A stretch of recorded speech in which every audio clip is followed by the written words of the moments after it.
Welcome to Creating Healthy Environments. My name is Sharon Weinstein, and I'm pleased to present Lessons Learned Enhancing Professional Well-Being During a Pandemic. The authors of this session are Marianne, Hess, and myself, and we're really pleased to share the content with you today. There's no doubt that the pandemic has had an impact on nurses and nursing, including those on the front line and in the classroom. So again, the authors are Marianne Hess and Sharon Weinstein from the Global Education Development Institute. Our objectives are to discuss the impact of the environment on one's ability to maintain balance, to identify lessons learned to enhance well-being during a pandemic, and finally, to describe innovative solutions for managing caregiver stress. As authors, we have no conflicts of interest. The pandemic, nurses on the front line. We experienced firsthand the impact of the pandemic from the emergency department to all other clinical settings. We were cognizant of the role of nurses as caregivers and as family members. Putting one's life at risk became a daily ritual. We'll examine the concepts of overwhelm and overwork, ultimate risk, stress levels, physical and emotional health, the risk of suicide, organizational solutions, employee assistance programs, and the role of attitude. Again, I'm Sharon Weinstein, and let me start with the environment. Work isn't the only source of stress. Our home lives can be just as hectic as our work lives.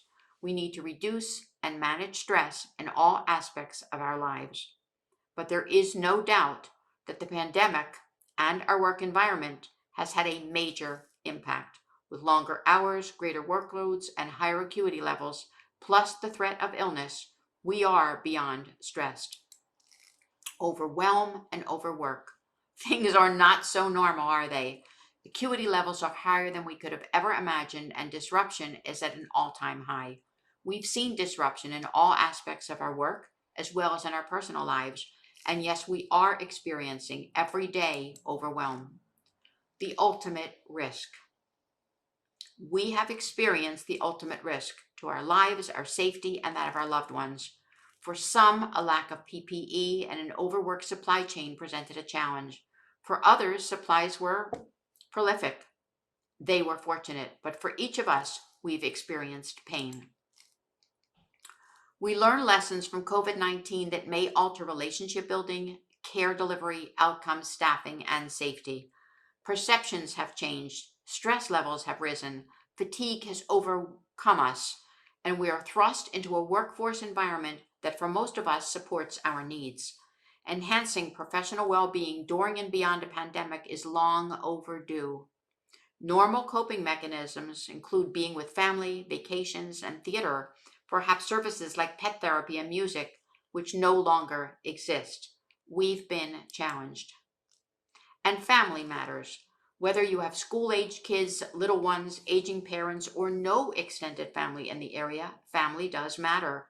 Your loved ones may be miles away and you're only able to join them via FaceTime or phone call or a Zoom call. You have missed celebrations and graduations and lifestyle events, holidays, things that can never, ever be duplicated. The loss of the human connection and the ability to reach out and touch a family member during illness, time of death, or loneliness has been and continues to be a huge concern. And what about our physical and emotional health? This has suffered as a result of anxiety, fear, and frustration, sleep challenges, as well as fatigue at levels never seen before. These are the faces of COVID. We're anxious, we're fearful, we're frustrated. We worry about exposure, contacts, test results, vaccines, possible transmission, and of course, death. When we examine the impact of fatigue, several issues come to the surface. Among them are the ongoing support of our administrative team and directors, perhaps changes in leadership throughout the pandemic, or decision dilemmas. We may feel as if we are constantly putting out fires, and that because of the number of hours we're working, the strain that we feel, we may be sleep deprived.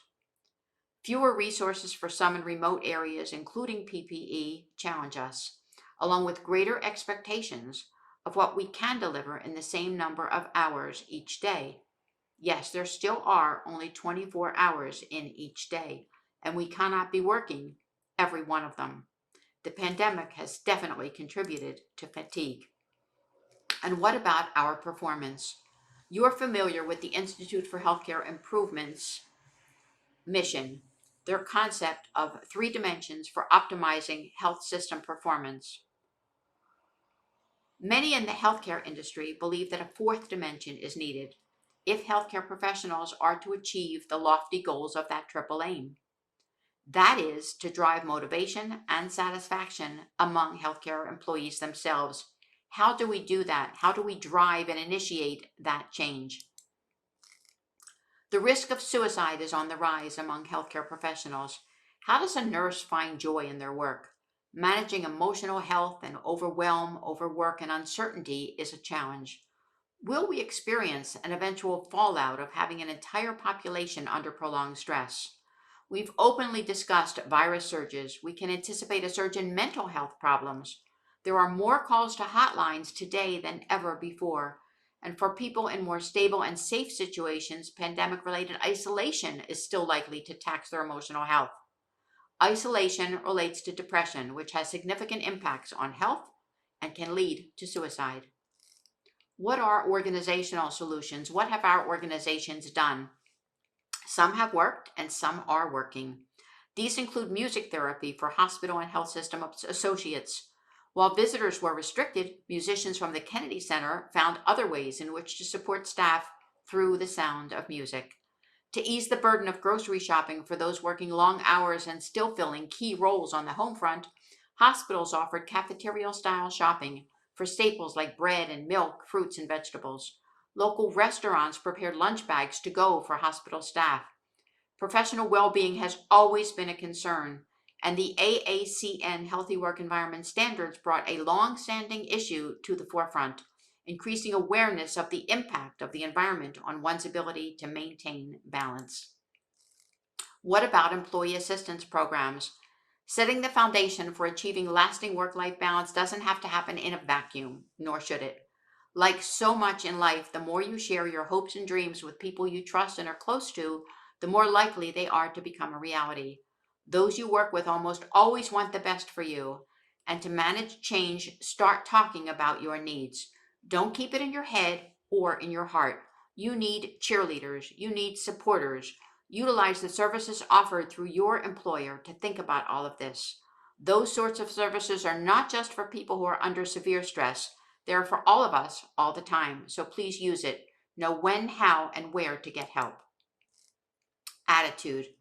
There is no doubt that attitude has played a huge role in our ability to manage the pandemic and to practice resilience. We have transformed toward a new normal. We celebrated the discharge of those hospitalized with COVID-19. Staff clapped and sang, "Here comes the sun," and experienced the joy in seeing success stories. This was certainly uplifting and enriched attitudes of gratitudes. Yes, you can make time for yourself. Relieve your anxieties, minimize fears, and be grateful for all that you have while keeping your distance. This is your chance to learn from those who have experienced the disruption. As usual, nurses and nursing rallied to the call, weathered the storm, monitored developments, and certainly adhered to guidelines while providing exemplary patient care. We learned to adapt more quickly than ever before, use resources wisely, and to practice safely. We learned to be grateful for our blessings and that an attitude of gratitude can take us far. Attitude is a choice. Attitude is everything, according to Keith Harrell, author of Attitude is Everything. And lessons learned. The world of work will never be the same, will it? The coronavirus has fundamentally changed every aspect of our healthcare environment. From the commute to our clinical or academic settings to virtual care and classes, we feel the disruption and we sense the results. Many of our peers faced their own mortality, realized how vulnerable they were, and grieved for family and friends who succumbed to the disease or whose care was compromised because of it. Social distancing has removed our ability to reach out and touch someone, to hold that hand, to wipe that brow, to enjoy one another. Every crisis has new heroes, and today's most visible heroes are the healthcare professionals working on the front line and on the finish line, risking their own lives while doing so. Enhancing professional well-being, we suggest the power of 5. When you do find yourself overwhelmed by fear, using the practices learned from meditation and mindfulness can help you keep afloat. Focus on your breathing and take deep breaths. We recommend setting boundaries. Surround yourself with those who lift you up rather than drag you down. Don't be afraid to say no if you simply cannot get something accomplished. Recognize that need for help and where to find it within your organization or within your life. Communicate your need and remember that self-care is not selfish. Finally, we've done and will continue to do our best. We cared for the masses impacted by the pandemic. We complied to guidelines and followed the science. But make no mistake. I'll share a poem from Damien Barr with you. I heard that we are all in the same boat, but it's not that. We are in the same storm, but not in the same boat. Your ship may be shipwrecked and mine might not be, or vice versa. For some, quarantine is optimal, a moment of reflection or reconnection, even in flip-flops with whiskey or tea. For others, this is a desperate crisis. For others, it is facing loneliness. For some, peace, rest time, and vacation. Yet for others, torture. How am I going to pay my bills? So friends, we are not in the same boat, make no mistake. We are going through a time when our perceptions and needs are completely different, and each one will emerge in his own way from that storm. It is very important to see beyond what is seen at first glance, not just looking, more than looking, actually seeing. See beyond the political party, beyond bias, beyond the nose on your face. Do not judge the good life of the other, and do not condemn the bad life of the other.